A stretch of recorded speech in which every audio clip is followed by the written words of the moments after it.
Earlier this month, Pope Francis made headlines with his visit to Latin America, and during that trip, my guest was in Rome to attend meetings inspired by the Pope's encyclical dealing with issues of climate change and poverty. Tiziana is an associate professor at Boston College School of Social Work, and she's the former president of Catholic Charities. Welcome so much to Broadside. Thanks, it's fun to be here. He has really been traveling, so tell us about the Pope. He just got back from Latin America. What happened there? So he went to 3 countries in Latin America, and he chose smaller, more marginalized countries. People think as a symbol of the kinds of messages he's carrying, especially since he released the encyclical earlier this month. Countries where there's an intersection of extreme poverty with natural resources that are both necessary and threatened. And he brought a set of messages around family and solidarity and justice that I think resonated with a lot of people well beyond Latin America itself. And why do you think the Pope has chosen these issues, poverty, climate change, immigrant rights, historically, and I think many people in the Catholic Church want him to focus on abortion or gay marriage. Why this focus? Tell us about this man and why he's championing these issues. Well, God, would that I knew what was going on in his head, right? I don't. But what I will tell you is these have been traditional issues of the Catholic faith. The body of work called Catholic social teaching, which has really been built over more than 100 years, is profoundly focused on our obligations to each other, on human dignity, on people's right and ability to achieve their full human potential. The modern political climate in the United States has put the emphasis on a set of religious issues that have been around reproductive health and the family. But this has been core to the Church's teaching for a long time. I would say this is a return to some core messages.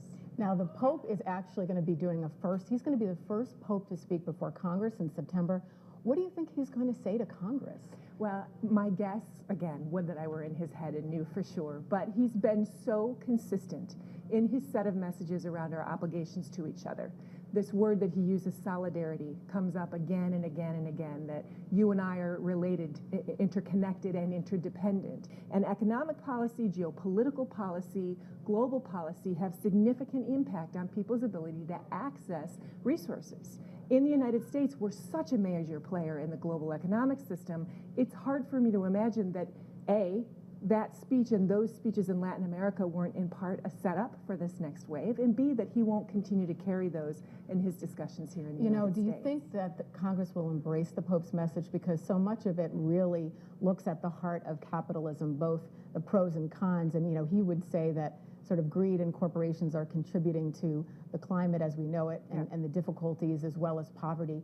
How do you expect that members of Congress on either side of the aisle might react to that kind of conclusion? Well, if the full body of Congress embraced anything at the same time right now, I would fall out of my seat in shock. True. I think we'll see some division along party lines around the role of the markets in the capitalist system.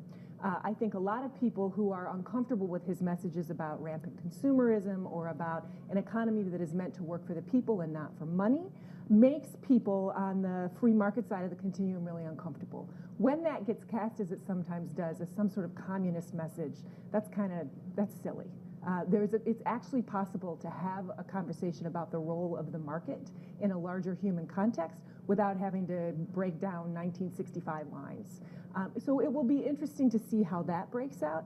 Some are going to be very threatened by his message, and some are simply not going to be able to hear it because we have embraced the concept of the market as the arbiter of how we relate, so fundamentally, at least here in this country.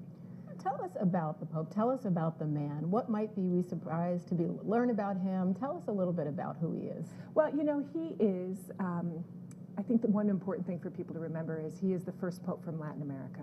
2 popes ago, with Pope John Paul II, we had the first Pope from Poland.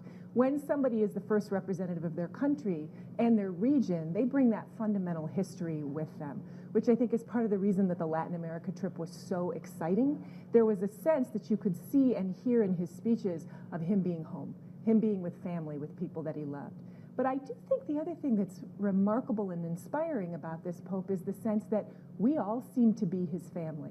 And he seems to have embraced and called us to a sense of family, both in a larger Catholic context and in a larger human context. And one of the things that you see is how much people love him. They love him, Catholic or not, Latin American or not, male or not, they love him. And there's something about that that has to be fundamental to the man himself. It is part of the attraction. He's so modest. You know, he chose to live in very simple home. You know, he chose not to wear typical uniform for the Pope that seemed grandiose. You know, he seems very much a man of the people. You know, he does. He is an everyman. And we have, throughout history, especially in the United States, I would say, loved the everyman. But I think there's something extra here. It feels to me like we have been looking for moral leadership, like we've been devoid of it for a while.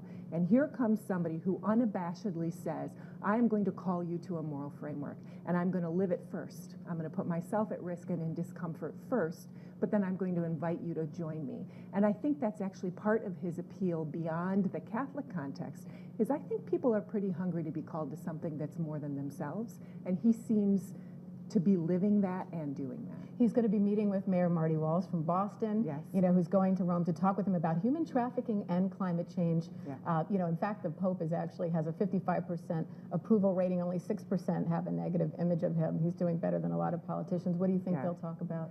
So, you know, I think he will most likely stay quite focused on the agenda at hand. Sex trafficking has been an important issue to this Pope. It's an important issue to the Vatican, just as climate change is. There's a council at the Vatican called the Council on Peace and Justice, and they pick a set of issues, and they bulldog them quite carefully. Sex trafficking and environmental justice are two issues that they're paying very close attention to now.